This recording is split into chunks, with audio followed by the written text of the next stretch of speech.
Humanianity, a new religious call. Humanianity, religion for us all. Humanity, now we all can see. Humanity, how much better we can be.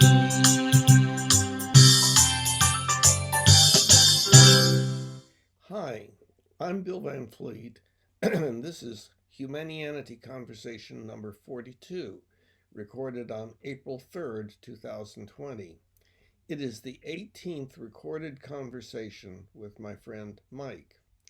We had a very intensive discussion about some concepts from my Mind-Body Problem book, available free on the website under Philosophy and Podcasts, namely the subjective model, the objective model, and reality, presented as the tripartite model. The concepts are complex, and our discussion involved clarifying some of the misunderstandings that can so easily occur in thinking and talking about these concepts using these terms. Hi. Hey, Bill. Wait, can you hear me okay? Yes, can you hear me? I can indeed. How are you, my friend? Well, pretty good. And you? Very well. Good. So you want to continue with where we left off last time? Yes, that sounds good. Where did we leave off? I think, if memory serves, I was going to go offline and think about whether an ethical belief required an existential belief in all cases. Does that ring a bell? Yes. In other words, the relationship between ethical beliefs and existential beliefs. And that also gets into the legitimization of ethical beliefs. Right. Mm-hmm. So I would, if you include an existential belief to include definitive terms like just an artificial, not an artificial, like just a predetermined definition like the state of New York or a country, then I would agree with that statement that an ethical belief requires in all cases an existential belief. You just can't form the statement. You can't form the statement. You can't form a statement of ethical beliefs without an existential belief. I would think that's true. Yeah, I have sort of an impression that maybe we might have different meanings for existential belief. So it might be a good idea to check that out. We've talked about this before. Animals that have brains, the brains get programmed by experience. They learn, and they don't put those what they learn in words, but still they have beliefs. And it turns out that everything that we do, let's say, quote, voluntarily, as opposed to reflex behavior, everything that we do is based upon a belief as to what will happen when we do it, to a certain extent. And so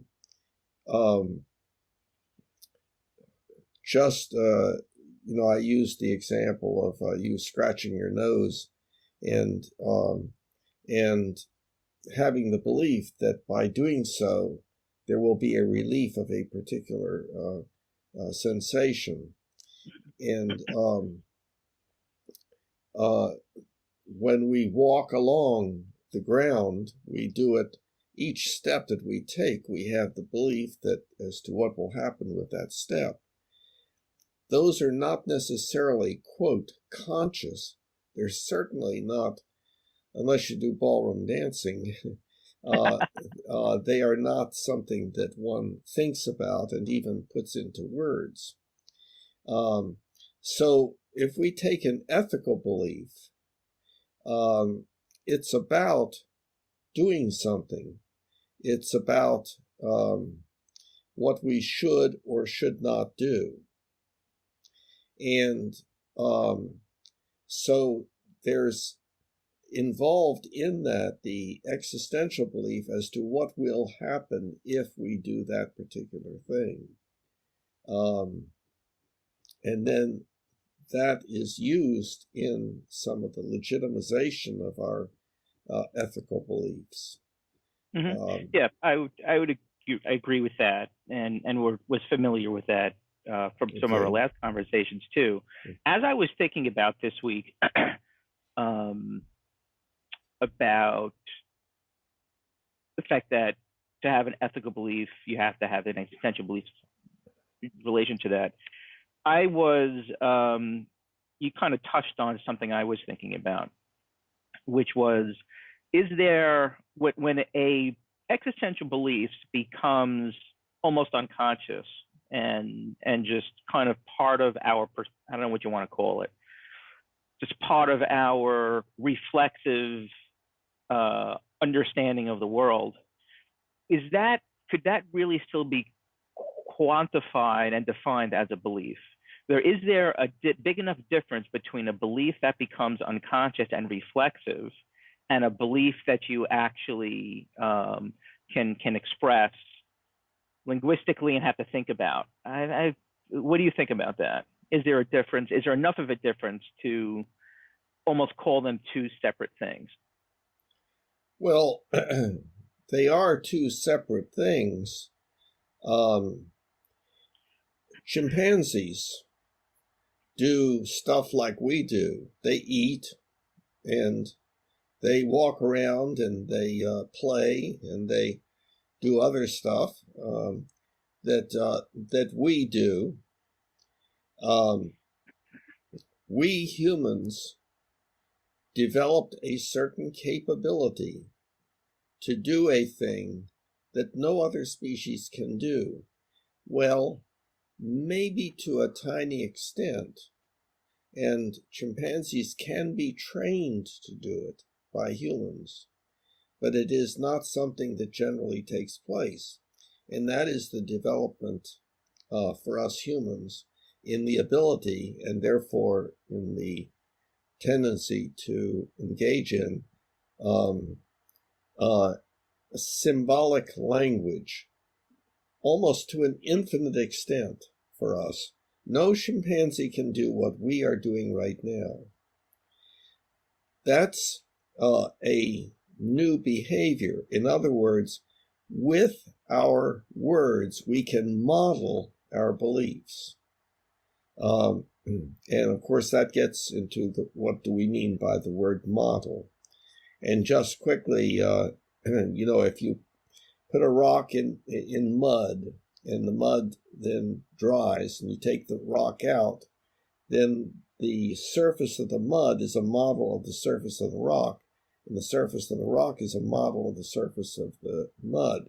In other words, anything that can be used to understand something, to believe something about whatever the other thing is. In other words, by virtue of looking at the characteristics of the model, like a model car, you can determine what the real car, if there is such, actually looks like.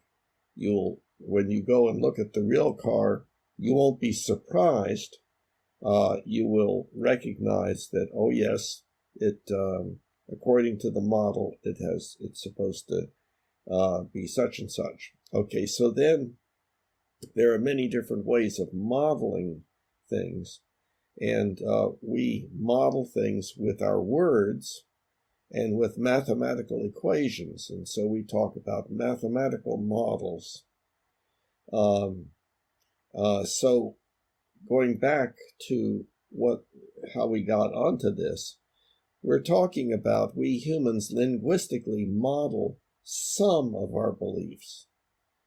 But the vast amount of beliefs that we have in our brains, we don't model unless the occasion comes up for doing that.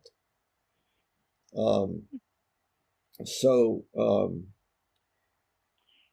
does that address the concern that you have about like conscious and unconscious? Yeah, I think so. I mean, I think that the idea what you just mentioned, which a belief that you often think about it can be an unconscious belief that an occasion comes where we need to talk about it. I would agree with that. Back up for a minute. A belief we often think about. We can talk about beliefs that we never think about. And I give the example. Well, how can you talk about a belief you don't think about? No. If you talk about it, you're thinking about it. Oh, that's what I meant. Oh, okay. Because what I was saying is, when you're driving along, every time you move the steering wheel one way or the other, there is a belief as to what the car will do. But all of that is, well, you look dissatisfied about that. Isn't that something a brain learns? Absolutely. It's absolutely true. Isn't it a model of reality or a model of, okay. My concern with it is lumping that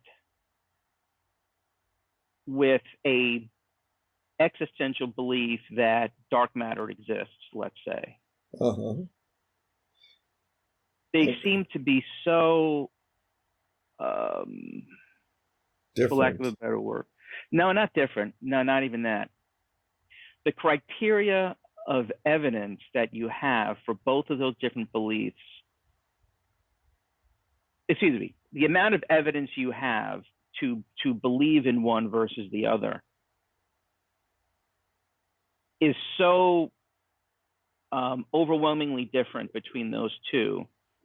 There's so much evidence that there's turning so much your steering evidence for the wheel. Right. To call both of those beliefs, even though they are beliefs the way you're defining them, in a practical sense, in terms of how we operate during our day and the kind of beliefs, these existential beliefs that are the foundation of ethical beliefs. Boy, that seems like, for example, let me point out something to you. Let's say you have an ethical belief about, I don't know, something about turning the wheel and killing somebody, whether it's right or wrong. I have a lot of evidence that turning the wheel does something. But let's say I have an ethical belief about killing people with regard to the existence of dark matter and how it affects my life here on Earth. One seems to be, the belief about driving the car seems to be, because there's so much evidence for it, just a qualitative different belief than a belief in dark matter. And that's where I was going to when I said before, there seems to be beliefs that more exist in your brain and are the result of like a conscious analysis of things. And then beliefs that are assumed to be true. Well, based on experience. Okay, so I think what where the difference is, you are kind of making, it is seeming to you that there is a binary distinction between these two, quote, kinds of beliefs. And what I would say is that that it's not binary, it's a continuum from the extremely, let's say, simple to the extremely complex. Also, and this is clarified in the Mind-Body Problem book. We're very much touching on this now, the difference between the, quote, subjective model of reality, which is what you or any chimpanzee or bonobo come to believe about the world just on the basis of your experience. And then there is this growing, enlarging model that is based upon what you are told by other people, what you learn from other people. And it starts out very simple. I left my keys on the kitchen table. No, you didn't. They're not there. Here, I found them. They're in the living room. Oh, okay. I left my keys in the living room. Okay, so what it clarifies is that our beliefs that arise in the subjective model are sometimes not very accurate. We can make mistakes. We can think that the grocery store is on such and such street, and we have a picture of how to get there, and maybe we're mistaken, and maybe the street is a different street, or maybe actually you turn left there instead of turning right. And you can find that out from your own experience, or somebody can tell you, no, you're wrong. So what happens is we begin to develop a whole set of beliefs that are based upon what we're told by other people. Let me tell you where I went yesterday. Now, there's no way that you know that from your personal experience. This other person telling you, this other person went to Harris Teeter, but you don't know that until the other person tells you.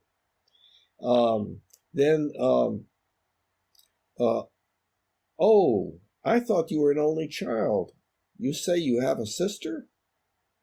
Okay, so the idea there is that there are lots of beliefs that we have, that we acquire, not on the basis of our moment by moment experience, independent of what other people are telling us, but are based upon what other people are telling us.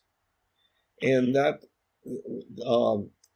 in school, you start going to elementary school and learning, and are taught all sorts of things, and you're taught history, and you have beliefs about history, and so on. That's not because you were there seeing Right. Napoleon, but go ahead.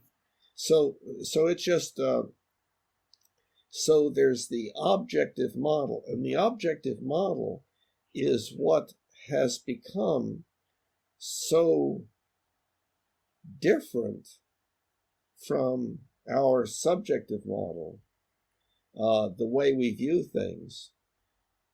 They're telling you that, well, actually, the wall is mostly empty space, or, well, actually, it's waves of some substance that we can't define, and so forth. And so we acquire beliefs of that sort, beliefs in black holes and so forth, as an extreme of the objective model. But it's basically what we have been told. Now, of course, we've been told that by people who have. Hold on. I think we need to talk about who we is. And when I had talked about dark matter, I can understand what you're saying about the objective model versus subjective model. For me and you, non-physicists or non-experimental physicists, to get their understanding of cosmology and particle physics secondhand from documentaries or reading certain books, that's objective knowledge. But with regards to dark matter, would you say, and this will help me to understand your definition of the objective model, are you saying that nobody on Earth ever can have anything other than an let me rephrase that. Are you saying that, well, I think I could use your language. Are you saying that no one on Earth ever can have or have had anything other than an objective model of dark matter. It's something that had to be taught to somebody. That seems to be not true, because there has to be, that's like an infinite regression problem. There has to be some person who, I don't know, discovered it, who found it out, who something, and taught somebody else. So then what do you mean by that? No, nobody has ever seen dark matter. What it is, it's really a putting into words using words that already have some meaning for us, dark and matter, a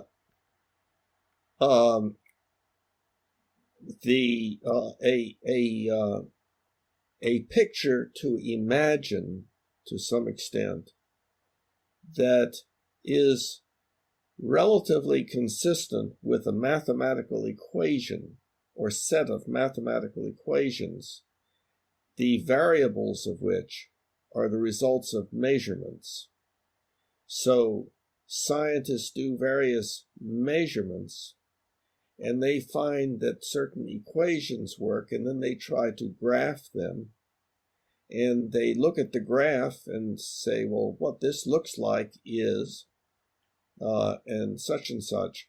And so they talk about waves and particles and things like that. Well, we've seen waves and we've seen particles, what we call waves and particles. And so the use of those words in these advanced physics types of concepts is just an effort to have some kind of visualization or some way of using words that is beyond just the symbols in mathematical equations on pieces of paper that lead to being able to predict what will happen if we do this, that, or the other. And that's the basic underlying effort. Yes, but I think maybe I'm not communicating what I see to be a problem of infinite regress here. Okay.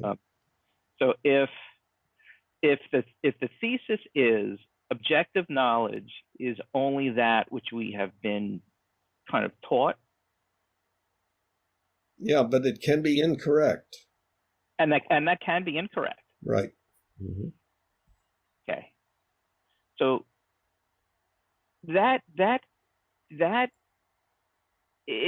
let's take that back and look at how that would go. So there's an objective model of X that somebody taught me. Because that's an objective model, that means the person that taught me had an objective model that was taught by somebody else, which was an objective model, which is taught by somebody else. So if you go back and back and back, you're always being taught by somebody else, which is an infinite regress and seems impossible. Okay. So that's what I'm saying. There has to be one person somewhere who has a subjective experience of something and then teaches it to somebody else. In the mind-body problem, it talks about this. It talks about how we right away start developing our subjective model. And that's what we, moment by moment, are utilizing and going on the basis of. When you're at the kitchen sink and you're washing dishes or something, or preparing an avocado or something like that, well, maybe that's getting a little bit, no, you might have learned that from other people and so forth, but you basically learn, that you see somebody else turning the spigot on, and you automatically do that, and so on.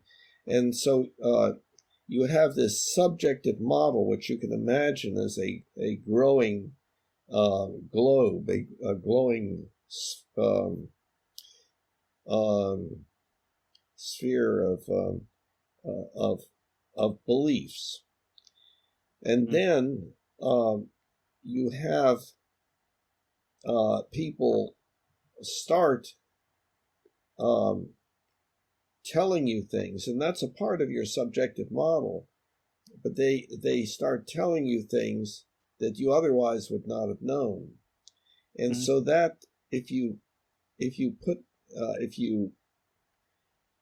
metaphorically put that as a little bump on the outside surface of that sphere that is your subjective model, that bump begins to grow and grow and grow until finally it becomes a huge sphere in and of itself. And it's all the stuff that you have been told by other people.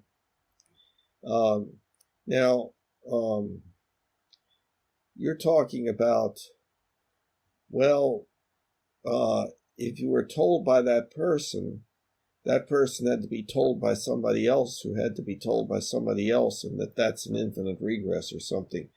Only in the case of an objective, like the way you're defining objective. Yeah, well, objective means independent of what you just experience yourself and learn, develop beliefs about on the basis of your own moment by moment personal experience. So we're talking about beliefs, but we're artificially categorizing them because it is helpful to do so. And the metaphor, again, then you have two globes. You have one is your subjective model, everything that you experience from moment to moment, and the beliefs that you acquire by virtue of that experience. You learn how to do stuff. You may, on your own, teach yourself how to tie your shoelaces, and then you have a belief, set of beliefs about how you move your hands that results in the shoelaces being tied. Of course, you may actually have been taught that by somebody, I understand, but you may have just figured it out on your own, or figured out a new way to do it, or something like that. Right, and that's my point. So and I'm not even sure this is even a worthwhile endeavor for us to do. But my point is that how could you not have an infinite regress when defining objective that way, that it's something that's taught? Well, first, do we agree that people are taught by other people? Let's just say yes. In this way, you could be taught in. Okay, yeah. In this definition, I would agree. Yes, you're taught by other people. Now, is there any problem in that? No.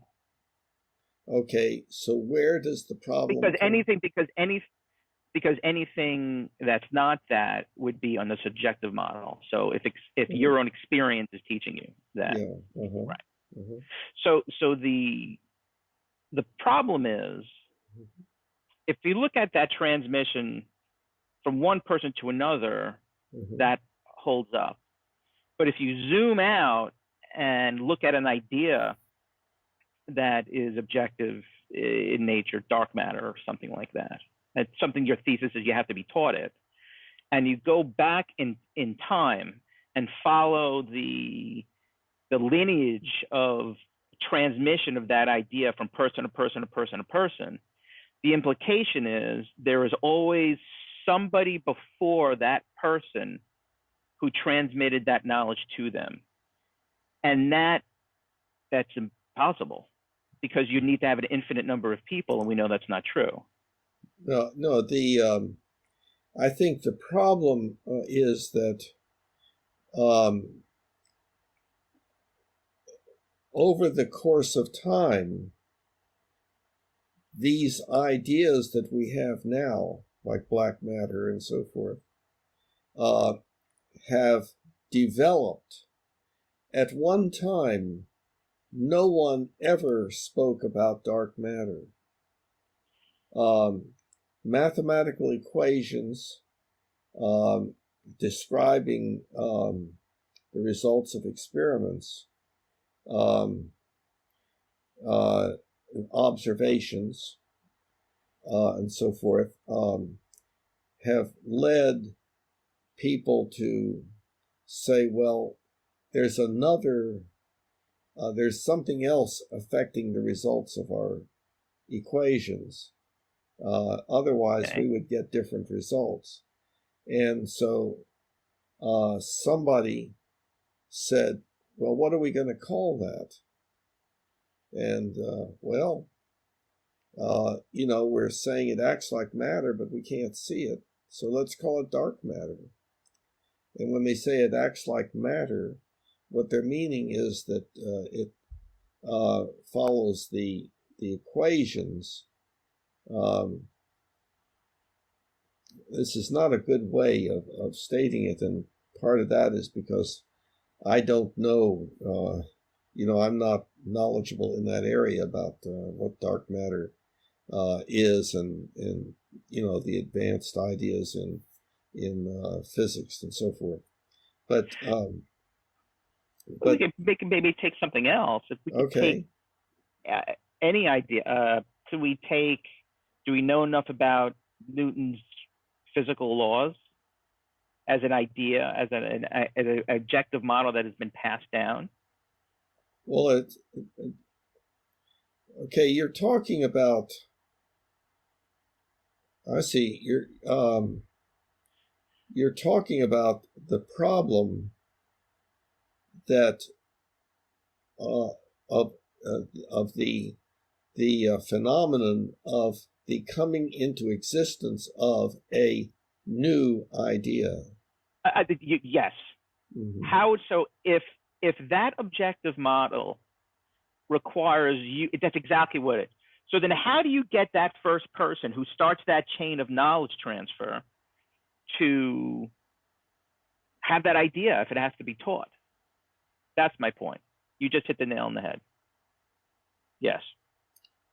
Well, Newton had to be taught all sorts of things, mathematics and right. Stuff about astronomy and so forth.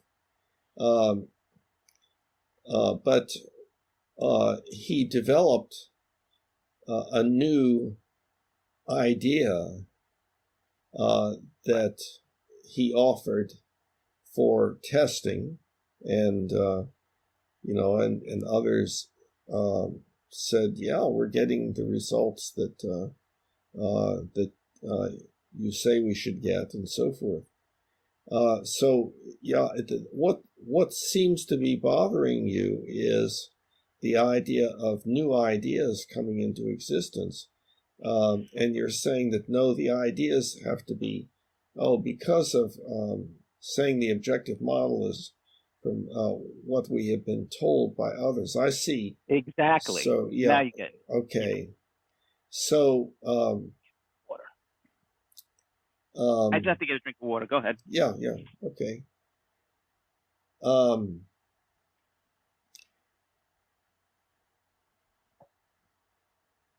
Well, we have the capacity for imagination. We imagine certain things, and then we can imagine them differently. So with our imagination, then sometimes what we imagine is an improvement over what we currently believe. And so a new idea comes into existence that way. I see. In other words, well, Well, there, um, So then I it think is a difficult. It's really happening inside your own mind, in quotes, exactly. and so it's called imagination, and but it's imagination using the material that we have acquired from other people.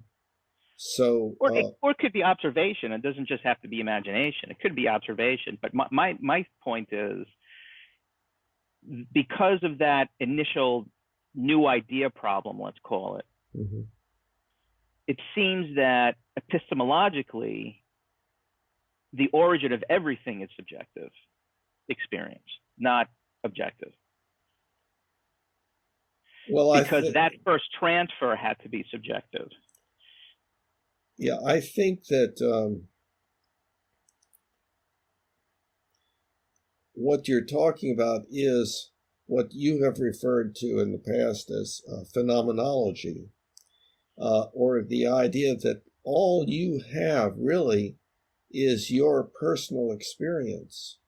And so when somebody tells you something, that's in your personal experience. That you No, have that. Yeah, that's not what I'm talking. That's not what I'm talking about in this case. Okay. However, Okay. that's not what I'm talking about in this case.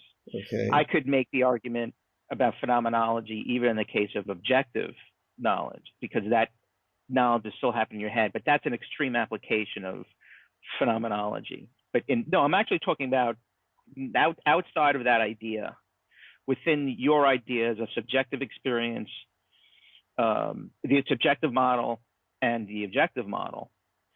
With the objective model, because it's defined on the basis of knowledge transfer from one person to the other, there's an origin problem. There has to be that first, new idea discovery. And my thesis is that, my proposal is that definitively, based on the way you're modeling the objective and subjective, that has to be subjective. So the origin of everything in the objective model is subjective, is the subjective model. It has to be, because there would be an infinite regress problem if that didn't exist. Well, there is, it's not like the objective model and the subjective model are two spheres that are not connected. In the mind-body problem book, the objective model is a sphere that begins as a bump and grows and grows and grows.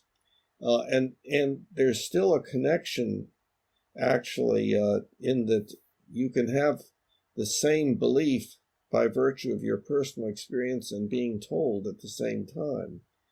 So these are ideas dividing up our experience and, quote, reality and so forth, like this, is our trying to put boundaries around things so that they're discrete, such that we can have a word, let's say, that applies to that one thing, but reality doesn't have any boundaries in it.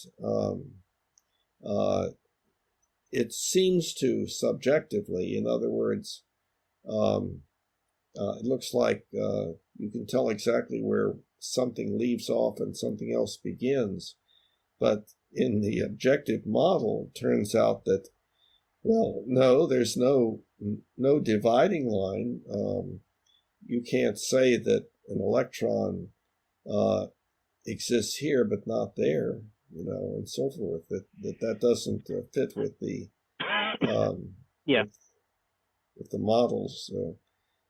So the surface of an object is not anything that has a line drawn around it in reality that we discover.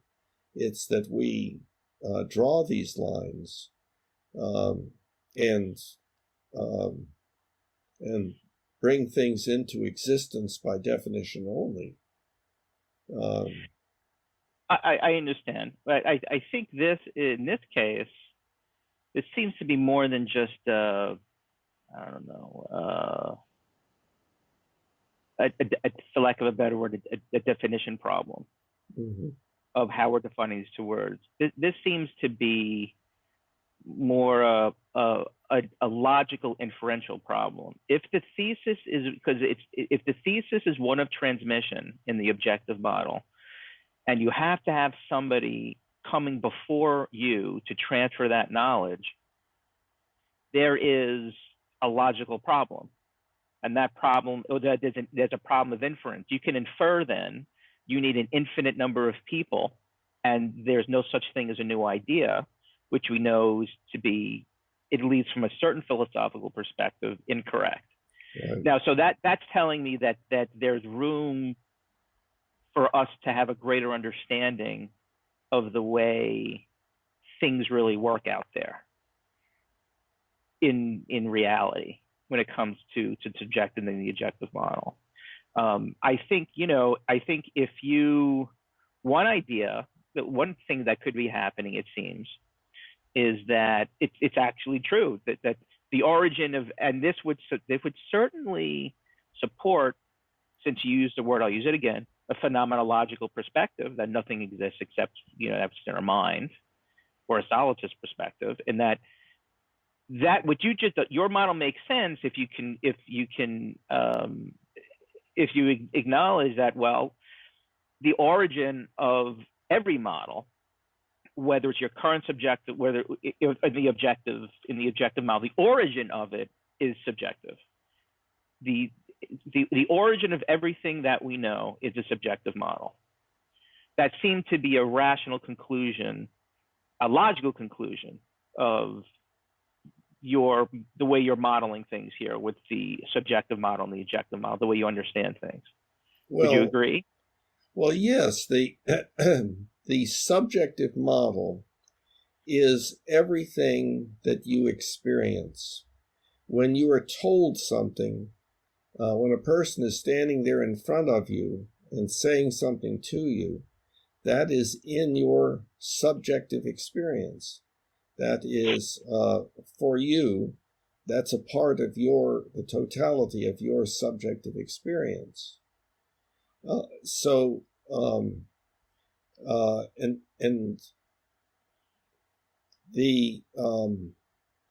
We have used phenomenology in this and previous discussions. We ought to be sure we're in agreement. I think we are. That what that is referring to is the philosophical idea that the only thing that really exists is what you are experiencing, and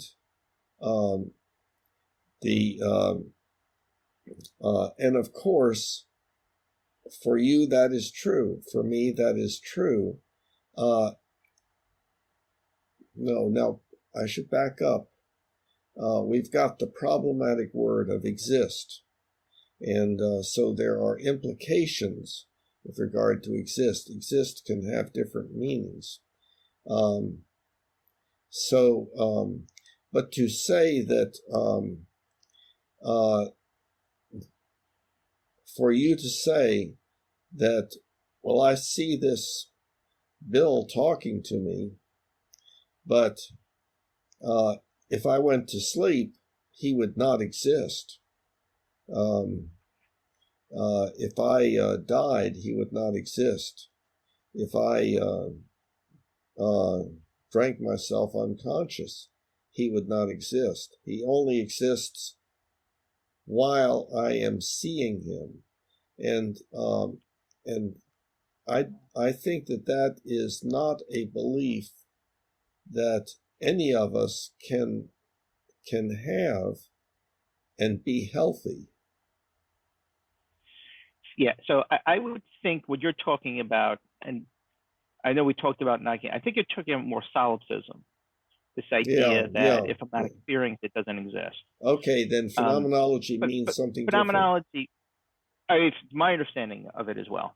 Okay. Phenomenology is the idea that what we experience is separate and apart from,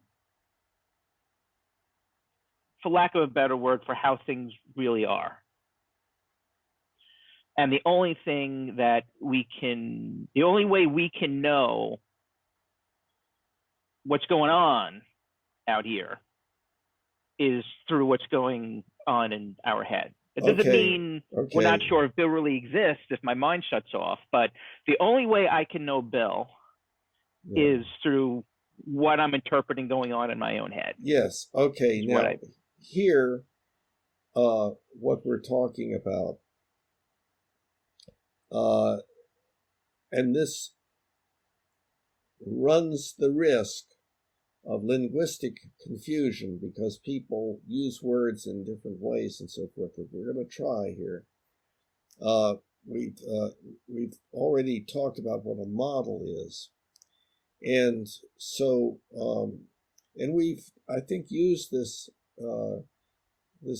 metaphor or analogy in the past, but it would be good to review it again.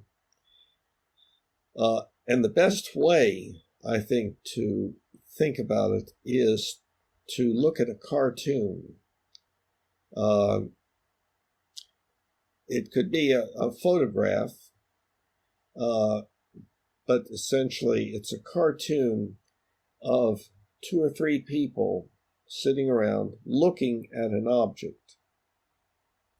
And over the head of each of these figures is one of these balloons that is supposed to describe either what the person is saying or what the person is thinking or what the person is perceiving. And so in the cartoon, there will be a picture. Let's say they are looking at a picture. Let's say they're looking at a book. No, let's say they're looking at a bottle. I want a good example. Wasn't it a house? I think that's what we talked about as the mind-body problem. Most people looking at a house. Okay. Let's use house. And so over the head of each of those individuals in the balloon is a house. So if there are 3 individuals, there are 4 houses in the cartoon. And they are actually all different. And obviously they're different from perspective. Each person sees something different.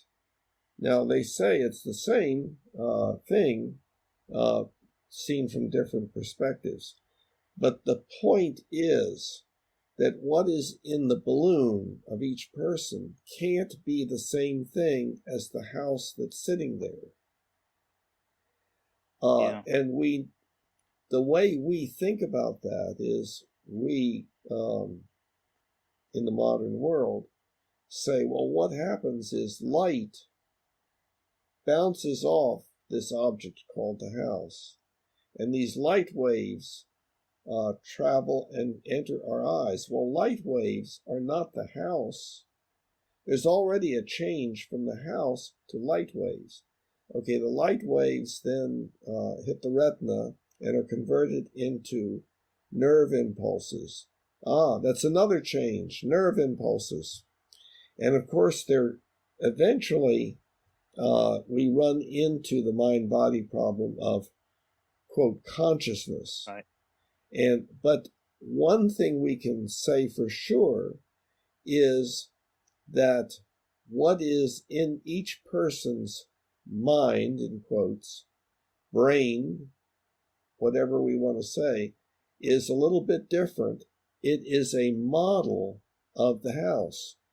You can't get a house inside the head of a person. So what we're saying then is the house is totally unknowable except by the models that are created in people's minds or brains, whichever way you want to talk about that. And of course, that gets into the mind-body problem. But and that's where and that's where this idea that the origin of any objective model is always the subjective model because of that infinite regress. And that's such a disturbing idea. Like a lot of this was. Let's. Well, then you have that infinite regress problem. It's a problem of new ideas and where new ideas come from. If the objective model is defined as a transmission of one person to another of that model, and there might be some improvements along the way. If you go back in time, there's always somebody who teaches somebody else. There's an infinite regress there, and there's this problem of where did the new idea come from? Where do new ideas come from? Well, I think that's making the assumption that the new idea is this discrete entity. If we look at, then you have an infinite regress. That's the problem. Yes, but it's not a discrete entity. In the first place, we're talking about beliefs, and any particular belief is dependent upon all sorts of other beliefs. I use the example, you believe that your car is parked outside in a particular place. Well, that belief is connected to the belief that you have a car and that cars exist and that there's a driveway outside of your house and so forth. So no belief is discrete from any other, from all other beliefs. We draw lines around things to try to deal with them, but those lines are our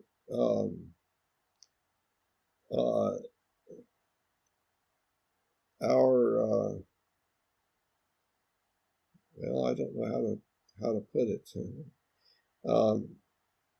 but they are. We find it useful to think that there are entities, that there are objects, and so forth, and then we can say what an entity is, what it consists of, and then we can study it, and so forth. And some things it's pretty easy to delimit what is and what is not the entity. Okay. So there's a couple of concerns I have with this, where we're going with this. Okay. One of them being that we seem to be willing to use arbitrary definitions of reality, such as the subjective model and the objective model, when it comes to supporting a certain philosophical view of reality.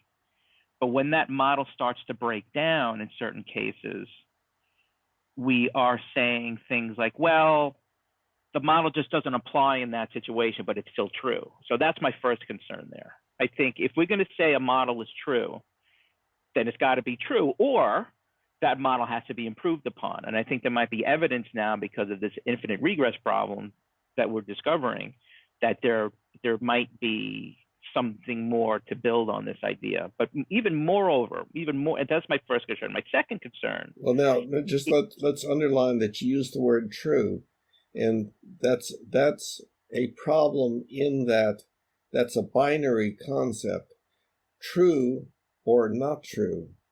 And I wait a minute, but I also prefaced that I said improved upon. It has to be improved upon. Right. So that's my first thing. So there's evidence, I think, that this model has to be improved upon, or we have to somehow poke a hole in this infinite regress problem and explain new ideas in some other ways. That's my first issue. My second issue, though, is that even taking, and I do acknowledge this idea that an artificial, reality per se, doesn't have these artificial definitions of subjective and objective. Everything just is, and we may not be describing completely accurately. I agree with all that. However, well, wait, you used a term I have no idea what you meant. Artificial reality. I don't know what that means. Did I say artificial reality? Is that what I meant? I think so. That even when we're talking about subjective experience, a subjective model and objective model, these are just ways, like, from what I understand you said before, these are just ways of understanding what really is going on. And these, to a certain degree, are just definitions we're trying to make in order to talk about this phenomena of reality. Mm-hmm. So I grant that. But even if that's true, it's really, really, really hard to see, on the basis of the statement that objective knowledge is knowledge that is, the objective model is a model that's transferred between one person and another and taught.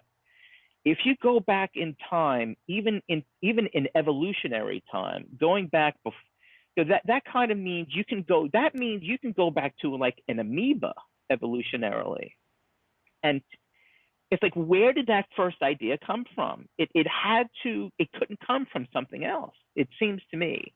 So there's two, I think, big problems, I think, with just saying that, well, we're putting these artificial labels on things and we're just approximating the truth. If you're going to use these labels and stating that to be this, I think, is the way it is confidently, then it should not have logical gaps in it, I think, which is an infinite regress problem of new knowledge, in my opinion. There was some stuff in there that I kind of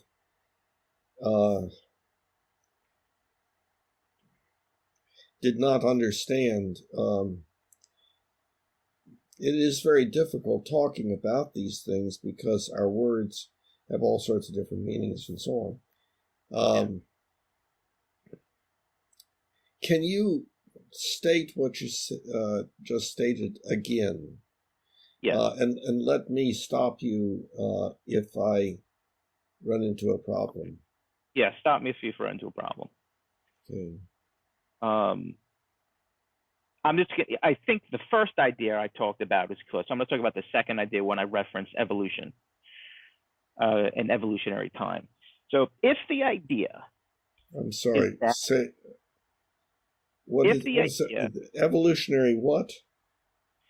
I said that I'm assuming that what you want me to repeat is my second concern. Okay. Which, when I referenced the idea, I brought in the idea of evolutionary time spans and evolution. That's where you seem to not understand. Okay, evolutionary time span. In other words, you're talking about long period of time. Long. Yeah. Long, okay. long. I got you. Okay. So now, let me state that second concern. Mm-hmm. So, if the idea is that the objective model is transferred from one person to another, and improvements happen on that model when that can happen in that model, but it's taught. Go ahead. That is not my. That is not my way of using the word objective model, and there is some difficulty with that, but it is not. The objective model is not something that is transferred from one person to another. It is something that grows as a person learns things, specific things, from people, and then relearns and learns that what they were told was not exactly right, and that there's an even better way, and so forth. And so it is not like the objective model is transferred well, you're talking about the objective model of something, I guess. But Correct. In, for example, dark matter. Okay, the concept of dark matter is the result of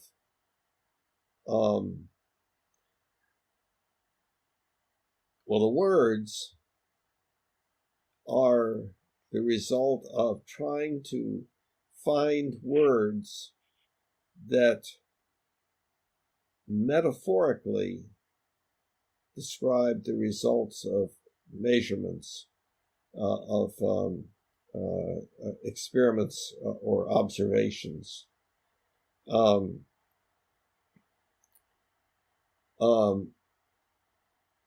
So, and then the idea of calling it dark matter came up in somebody's mind when they said, I have to come up with a word to describe this other thing that now I'm imagining to be present in the universe on the basis of what we scientists have been doing and talking about and so forth. And so I'm going to call it dark matter. And that's not different, I think, from humanianity. I believe that I have been that we all can observe certain things happening to us as a species, but what I'm talking about doesn't have a word put on it, did not, until I came up with humanianity, and then I put it on it, and I tried to say what it was and so forth. Right. So that's an example of a new word coming up. Well, actually, it's not new. It had been used before derogatorily, like, you're ignoring God, and you're thinking just about us humans. And that's humanianity rather than Christianity, and so forth. And so it was a critical thing, but it was not used very much. So I decided to make use of that term for various reasons. Right. I'm not talking about the word dark matter. Right. The origin of that. I'm talking about the idea of dark matter is more appropriate. And I believe my thesis is you can infer any idea. And I'm hesitant to say any and all ideas, but I think that if the thesis is an objective model of something, there needs to be some kind of knowledge transfer between one person and another, then there is a problem of the first person and new knowledge. And the idea, and this is where evolutionary time scans come from, even if you say, well, there's really no such thing as new ideas, and everything is based on something else. Okay, within that didn't sound right to me. Well, I think you could argue that. I think you could say that. Well, the idea, the concept of a new idea is just one of language. What we're really talking about is an idea that was based on something else that is new enough to be called, that is different enough from those older ideas that we can call it new. But it's not really new, right? Everything we know and all our beliefs are always based on something before. Well, I think that's yes. Right. Okay. Remember earlier I was saying that your belief that your car is in the parking lot is based on is connected to the belief that you have a car, and all the different beliefs you have about the car and so forth. You can't disconnect those beliefs, but there is a growing knowledge. When you came out of the womb, you didn't know anything about cars.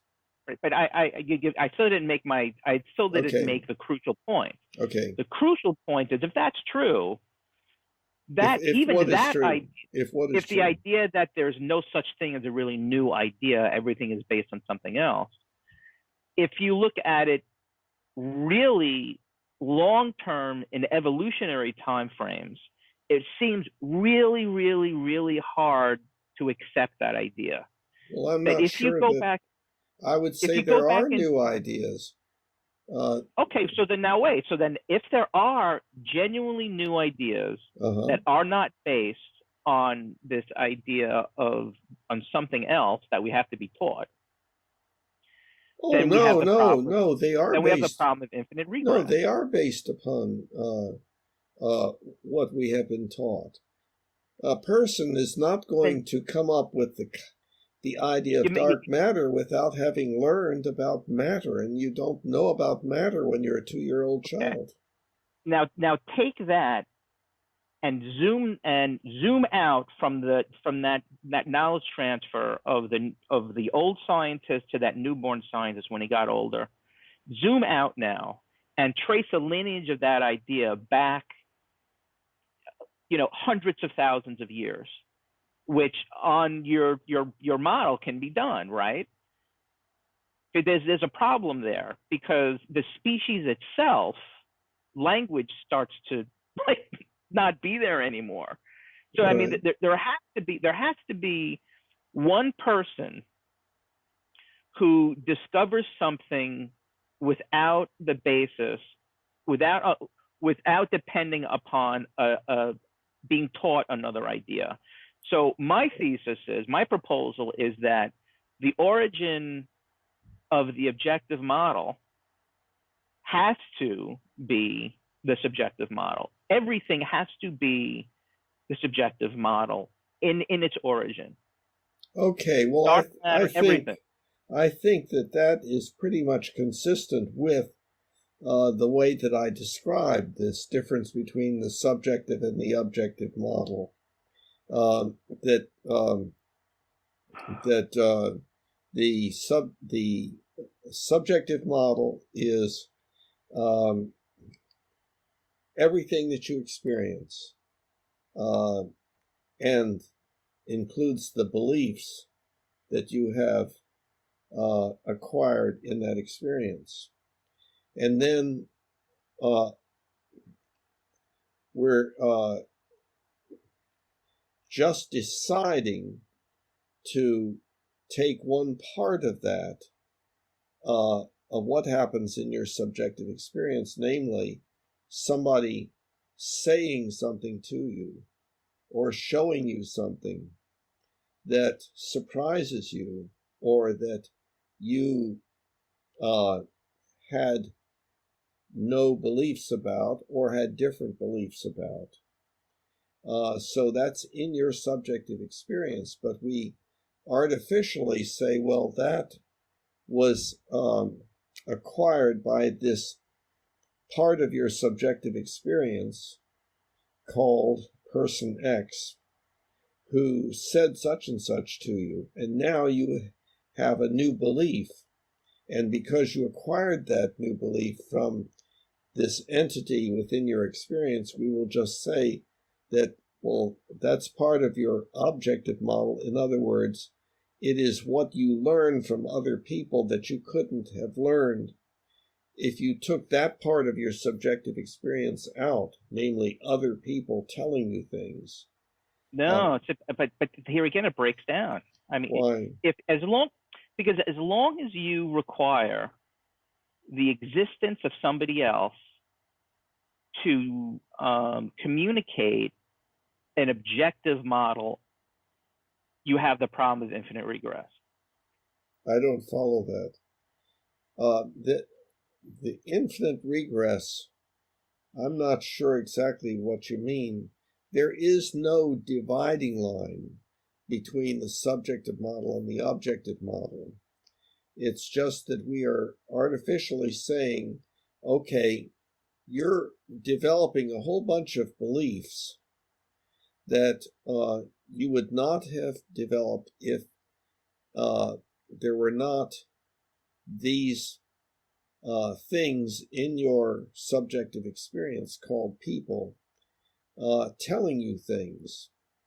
So so you begin to learn. You go to school and you learn stuff that you don't acquire from your personal experience other than your personal experience of being taught by that person.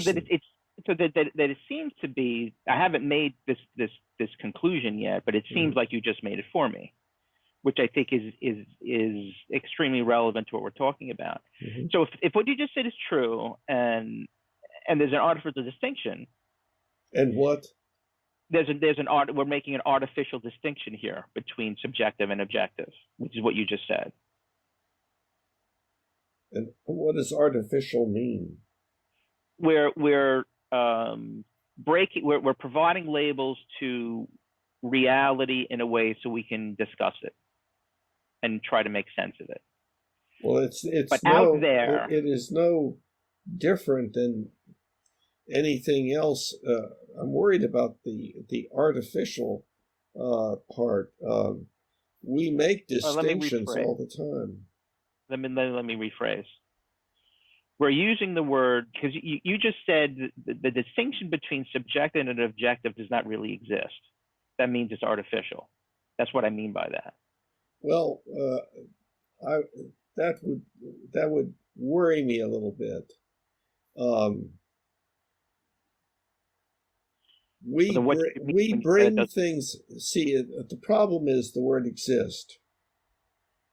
We bring entities into existence by definition only. Do you know what I mean by that? Yes, and I would agree. And just in case, let's check it out. We see two people, a man and a woman, and we say, well, there are two entities there. There's a man and there's a woman. And then we learn that, well, they're married. Oh, well, they are a married couple. That's a third entity. Right. But it's brought into existence by definition only. It's a little bit different than the man standing there and the woman standing there. Correct. So there's a lot of stuff that we bring into existence by definition only. And in physics, we bring stuff into existence as a way of speaking about the results of mathematical equations that involve our results of our measurements. I would agree with that, and these are ways of bringing things into definition. But let me explain. Let me get to my conclusion then. So okay.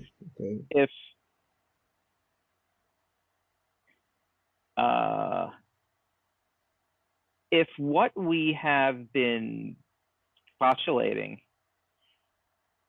is this idea that if to transfer an objective model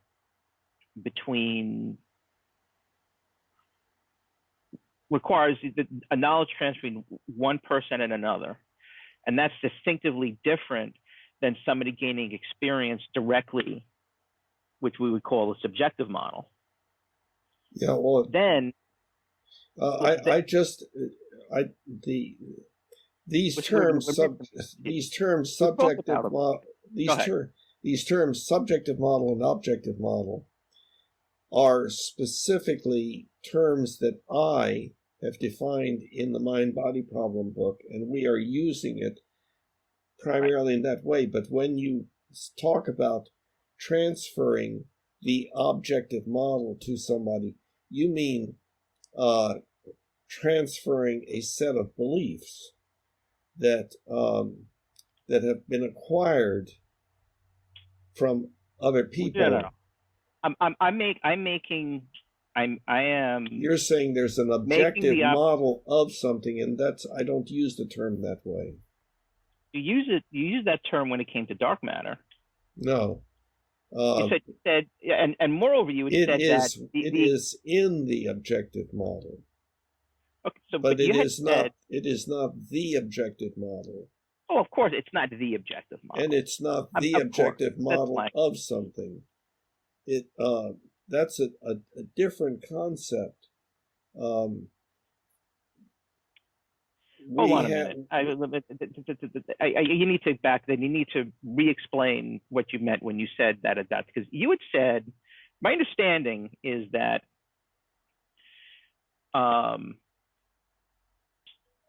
dark matter is part of the objective model. You can't know it directly, so it's not part of the subjective model. And you understand and know that dark matter exists because of what you've been taught by other people. Is that true? Because that was what I understood you to mean. Can you say it again? Sure. The existence of dark matter. Let me try to say it a little bit differently. The way that anybody knows that dark matter exists is because that idea that it exists has been taught to them by someone else. Therefore, it is part of the objective model.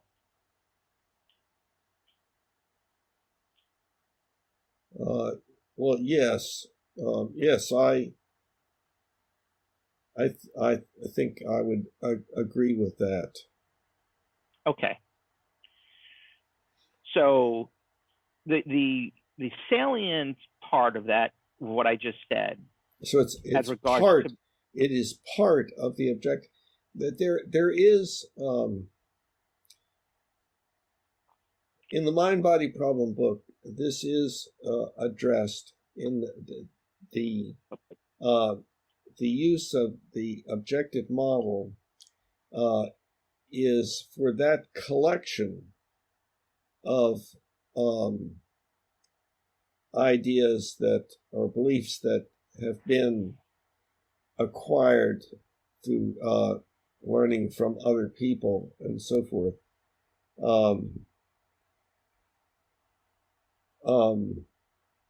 But so you can talk about the objective model for that individual, for you, or the objective model for me. But I talk. Wait. I talk about the objective model in general, which can you can have a part of it, and I can have a part of it, and somebody else has a part of it, and, right. And some of the and within the objective model there are contradictory beliefs and so forth. So that's right. So let me try to state this without these words are having problems with. So okay. The salient part of what we just agreed to with regards to the definition and dark matter and having it be part of the objective model is the idea that the only way I can know about it is because I was taught about it. That's what makes it really distinct from being part of the subjective model. That's why we can say that's part of the objective model, right? So if I was able to actually, I don't know, go up and touch dark matter, I would be able to say it's part of the subjective model. So that when I say it's part of the objective model, it's this idea that it needs to be taught. Okay, so if you accept that thesis that it needs to be taught. I see what you're saying. Now you see what again. Then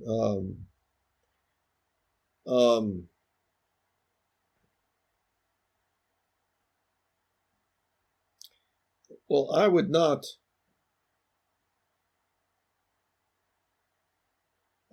say that exactly. Once you have learned something from other people, you yourself can question it and come up with something different and give that back to somebody else. Right. That's where the new ideas new ideas can arise and do arise within individuals and then are transmitted to other people. The new ideas, new beliefs, of course, consist of ideas and fantasies and imaginations and so forth that arise within your own mind. And then, for some reason, you become more convinced about it. And so then you tell that to somebody else, and they may or may not think that your idea is a good one, and so forth. And there's this debating back and forth. So then my proposal, my thesis that all so you prove what I was saying from another angle, which makes it even more probable to be true. So if it's true that a new idea, what you're really saying, well, let me take a step back. So it sounds like what you're saying is the model that we can call the part of the objective model, the idea of dark matter, okay, becomes part of my subjective model that I can now invent something off of and then communicate it to somebody else's objective. So this idea that we can call part of the objective model becomes part of the subjective model, gets transformed, and gets kind of like thrown to somebody else as part of an objective model. Is that what you're saying?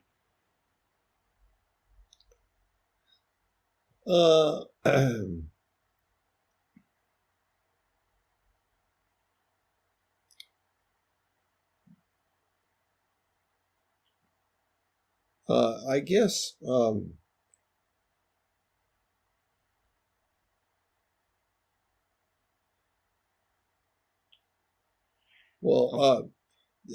when somebody tells you something, they're standing there and talking to you. That is occurring in your subjective model. It's occurring in your experience, and it is doing something to your belief systems and so on to a certain extent. Sounds like you're becoming a solipsist, Bill. Huh? Sounds like you're slowly becoming a solipsist. No, what I'm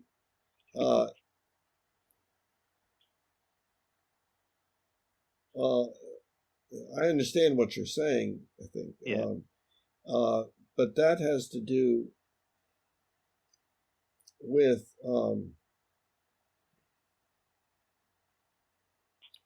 the concept, the tripartite model in the Mind-Body Problem book.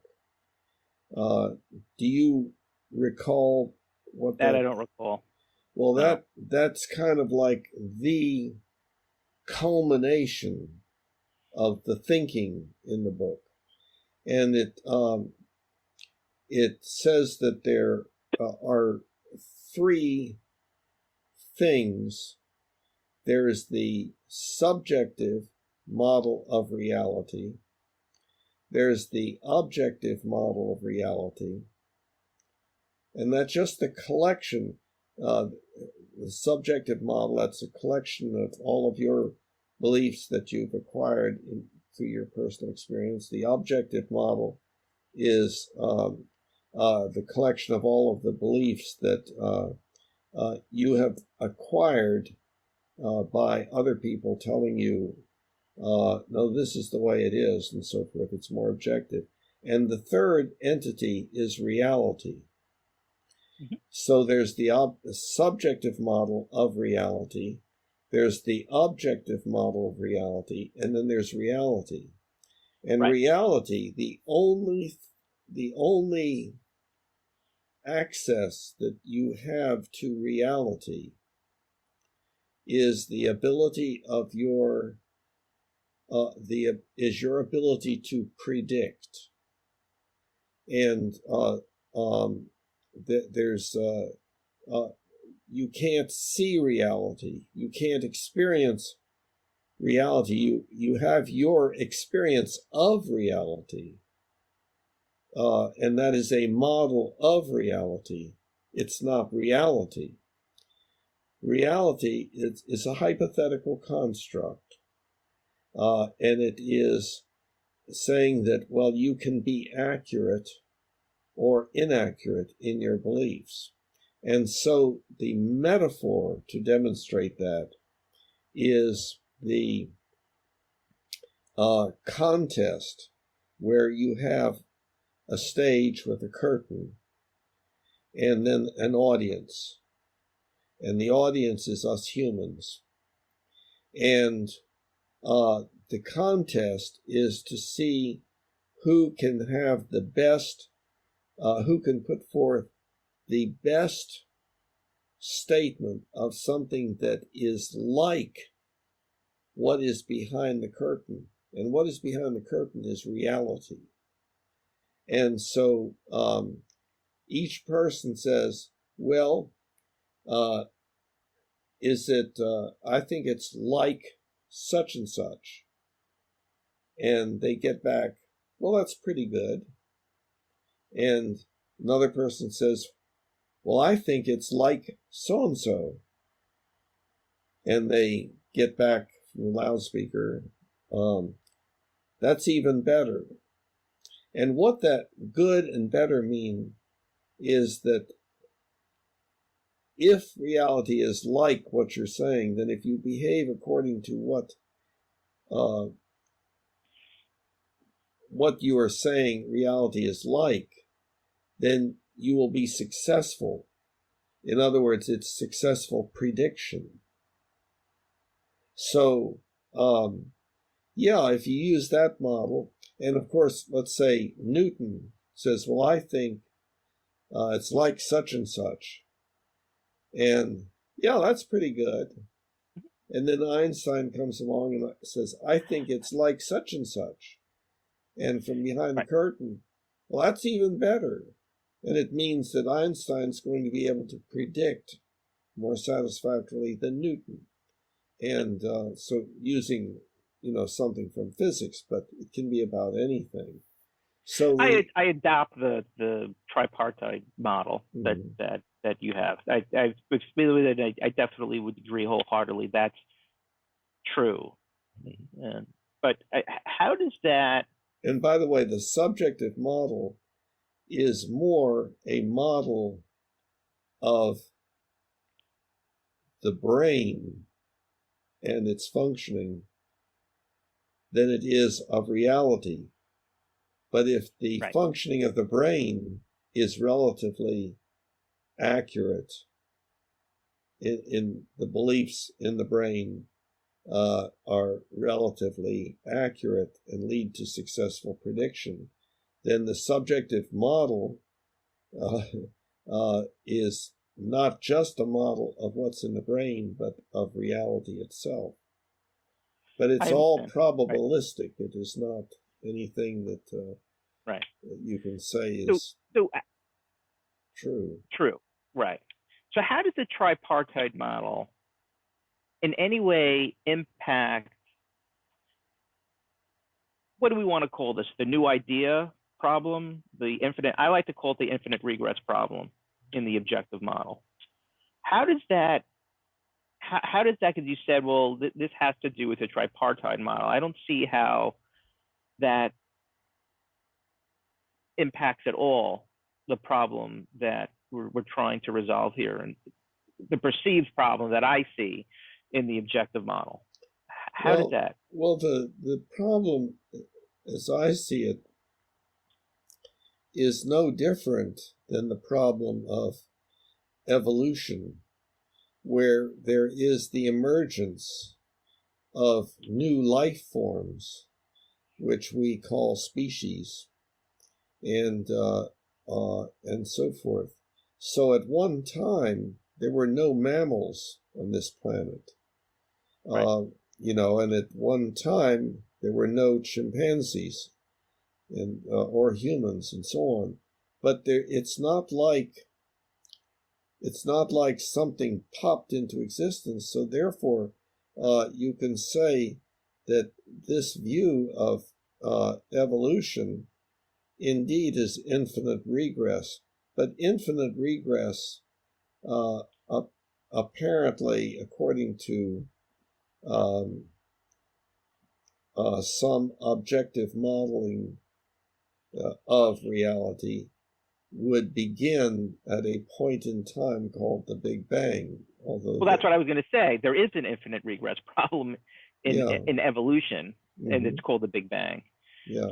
But I'm not sure that that's not how I would use infinite regress.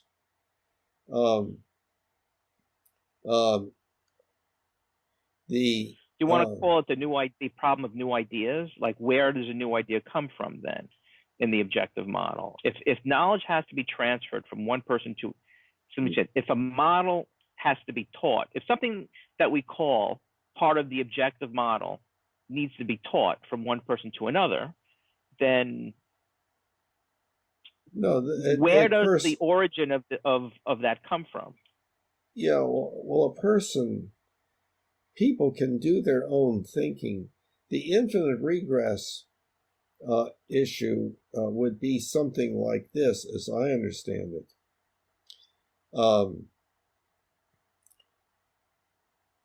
If you start out with the postulate that nothing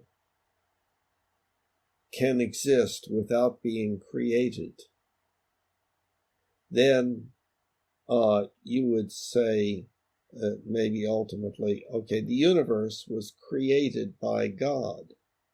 But the problem is, then you've got God. Well, how was God created? Well, by something else. Well, how was that created? Well, by something else. And it results from the postulate that anything that exists has to be created. That would be an example of infinite regress. In other words, there's no way of coming to a final solution.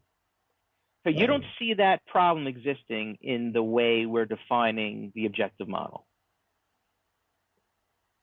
because something has to come before that. So if you the defining characteristic of the objective model is that it's the idea of teaching. The idea has to be taught. The knowledge transfer from one person to another. That is well, then where did that person's knowledge come from? Well, where did that person's knowledge come from? Going back one. Where did that person's knowledge going back one? Where did that person going back? So that's why I call it the infinite regress problem in the objective model. But there is, just like in evolution, there is variation. Somebody tells you, Einstein learned a lot of stuff from people, and then he created in imagination some models that he then suggested to other people.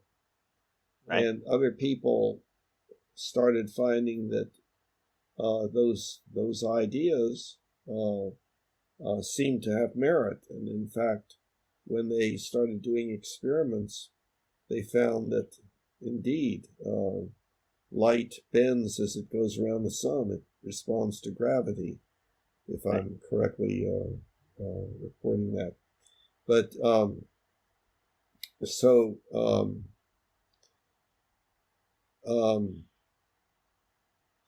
I get what you're saying.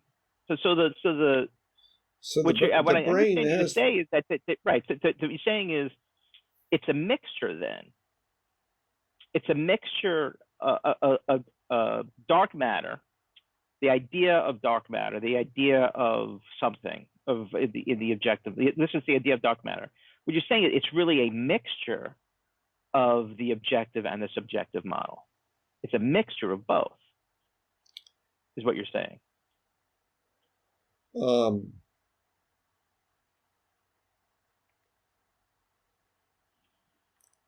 I don't think I'm saying that exactly, but I think Okay. that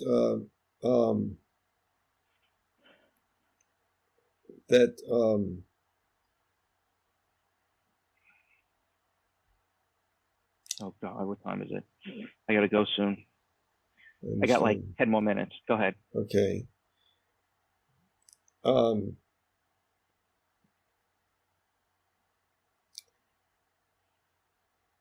Any attempt to construct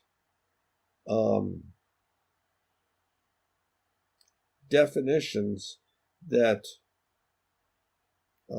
draw lines between one thing and another can have problems. We readily talk about North Carolina, but just where does North Carolina end and South Carolina begin? Um, uh, the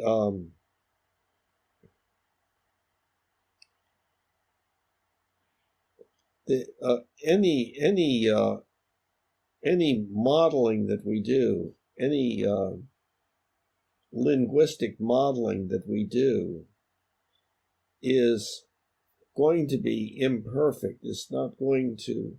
There are going to be problems with where the entity leaves off and something else begins.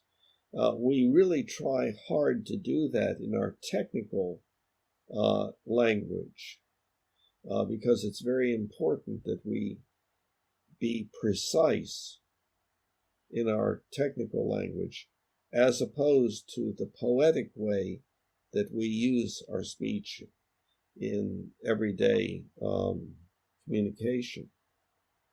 And so there, it may be that this very, quote, artificial model that I came up with, the tripartite model, is something that one could expect too much of in the way of precision. Oh, I don't think. We're Yeah. see if we, for instance, okay, if the Well, but I think that's okay. if the objective model is that set of beliefs that one has acquired from others, from being taught by others, where one does not have it from one's subjective experience. Remember that the belief about where the store really is connected with a belief that there is such a store, and one may have that as a part of one's subjective model by virtue of having been there. And it's connected with the idea that there are stores, and that there are roads, and that there one can drive, and one can walk, and so forth. There's no sharp distinction between a belief and any other belief. We distinguish the sentences used to model beliefs. So any belief, like believing, I believe that if I turn the wheel of the car counterclockwise, the car will turn left. That is connected with the belief that this is a steering wheel and this is a car, and so forth. It's like there's no such thing as a belief that is uniquely like put into words, that is delimited and is unassociated with any other beliefs.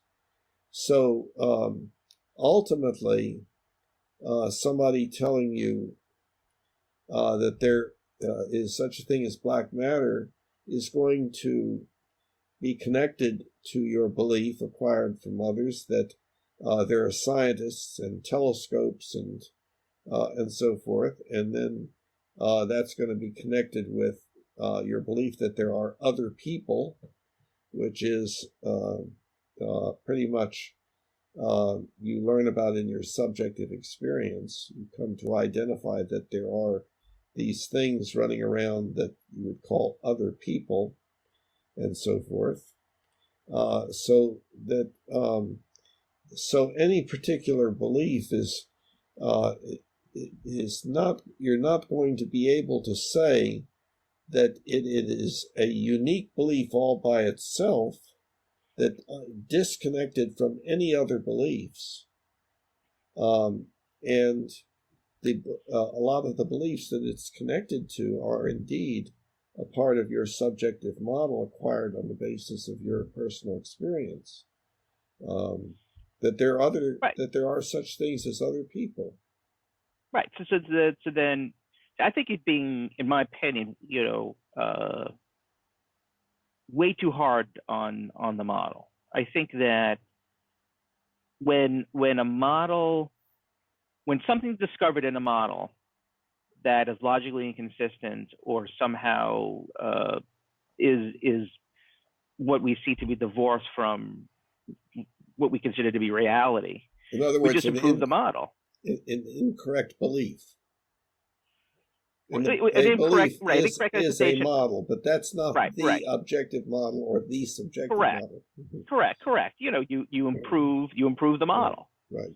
So it seems like the way we're defining the objective model on the basis of knowledge transfer from one person to another, there seems to be it seems to be a little suspect, because you can infer that one person transfers to another, that person transferred to him, that person transferred, and going back, there always has to be someone else to transfer the knowledge. So either one explanation could be to accept, like, Newton's laws of physics don't apply in a black hole. You have to go to Einsteinian relativity. It could be that this model that you're having only applies in certain situations, which would be fair. Or you can use this whole, that we're at this concern that we're having with this infinite regress to expand the model and say, well, we've learned something new based on this inconsistency, which is, I think, the equivalent of, there's a hole in Newtonian physics, so then Einsteinian physics gets created because of it. So I don't think it's to say that this model just kind of doesn't work and you should throw it out. I think it's either say it only works for certain situations and define what those situations are, or use this concern, this infinite regress concern, to expand the model and improve it and make it more accurate. Well, I don't think that there's any need to improve the model because of what you're referring to as the infinite regress. What I think we were talking about earlier, instead of infinite regress, we're talking about the emergence of diversity, like in evolution. There's the emergence of diversity in species. There's the emergence of diversity in beliefs, in belief systems. I think what is an implication, in my opinion, I think the infinite regress problem does point to the possibility of us modeling what's really happening in terms of the tripartite model a little bit more accurately. So I actually think that it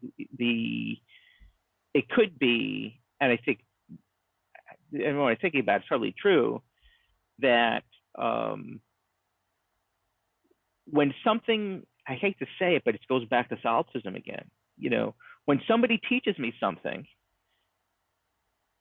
it becomes part of my subjective experience, part of my subjective model, and on the basis of that, I come up with something else that did not exist when you say it, see, it no, was transferred.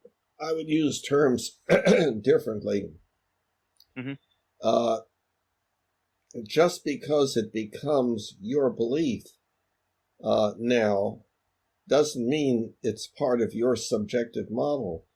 Your beliefs can be divided into those that are the subjective model and those that are the objective model, but there is an area in between where it can be both, that there's a connection, and that's mentioned in the Mind-Body Problem book. So you're saying, well, as soon as you take it over, then it becomes a part of a subjective model. No, that's a different way of using these terms. Now, one could use those terms that way, but I think that they would run into problems. Mm-hmm. But what I'm saying is that is that on the basis of just my everyday experience, I learn all sorts of things, and that experiencing of reality and my collection of beliefs about it, I refer to that as the subjective model. And then there's this part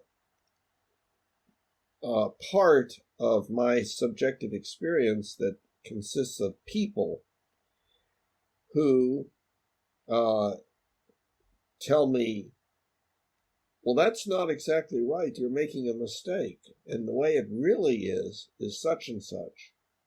And so, and I go to elementary school and college and so forth, and I'm learning all sorts of things that are not on the basis of my personally being there when Napoleon was doing such and such, but that consists of all of that knowledge. That we're referring to, I'm referring to that as the objective model, and I'm saying everybody's beliefs of that nature would be the objective model, or for you, that's your objective model.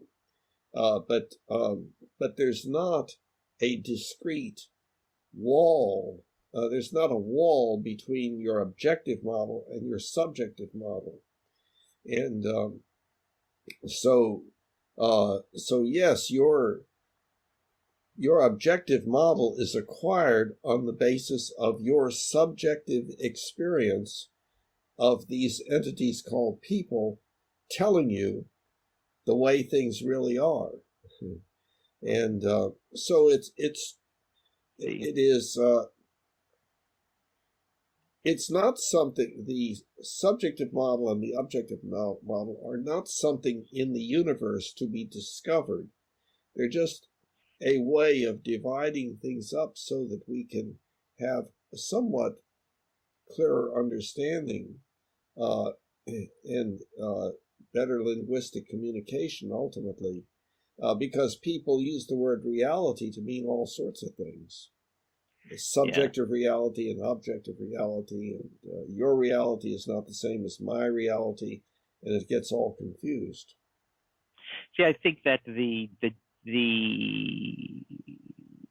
details in what you just said are, in everything you just said really, are radically important when we start getting into real technical talk of ethical beliefs and existential beliefs.